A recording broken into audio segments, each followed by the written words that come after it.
asinzira ku itariki 15 z'ukwa 12 2018.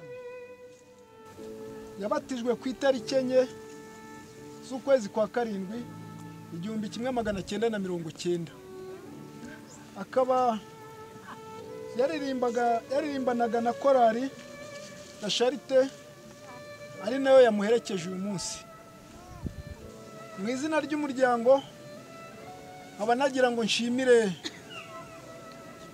inshuti, abavandimwe, abaturanyi mwabashije kudufasha mu burwayi bw'uyu Mukandori Leonira.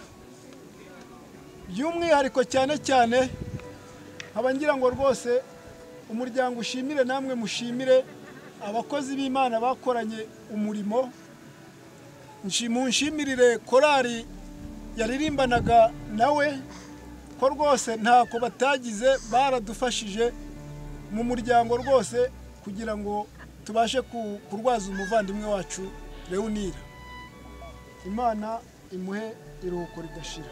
Murakoze.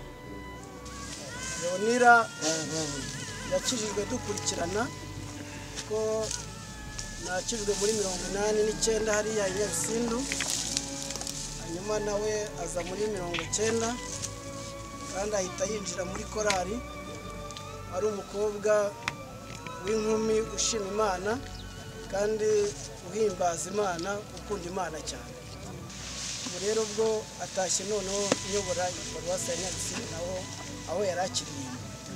Ariko ubuhamya bwe turabuzi, Yesu ashimwe cyane, kuko amakuru urumva nawo mu gihe kimwe natwe twagenda tuyakurikirana. Ariko Imana ishimwe ko uyu mushiki wacu, haleluya, arangije urugendo rwe neza, nta raporo n'imwe yagiye ivuga imyitwarire ye mibi. Yesu ashimwe. Ukiza numvisijwe ryawe ry'imbabazi, impamagara nkonoswe n'amaraso yawe. Nitabye Yesu, ndaje mukiza, amaraso wavuye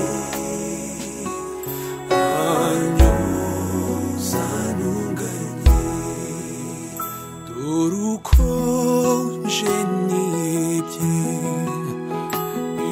ibyaha ni byinshi, byose ndabikuzaniye, nawe ubikureho, kanduza umutima wuzuye urukundo, wuzuye kwizerana ko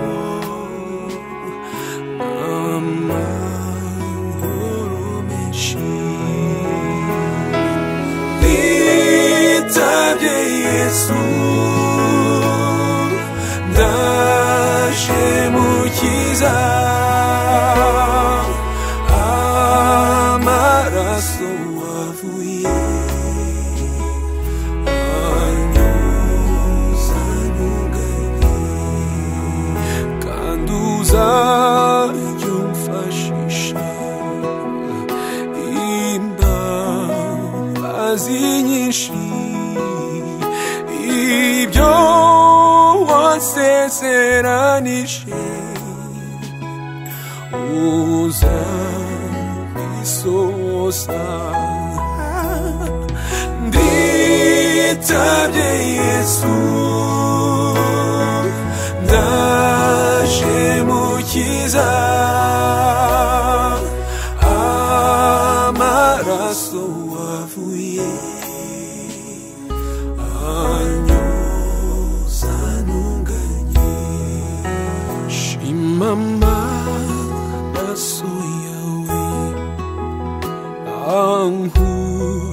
aho ibyaha imbazi imbaraga zawe zinkiza intege nke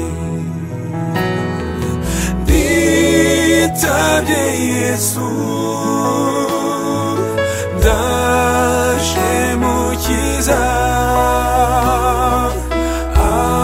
amaraso wavuye anyuza ntunganye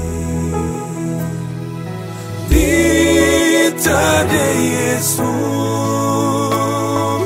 ndaje mukiza amaraso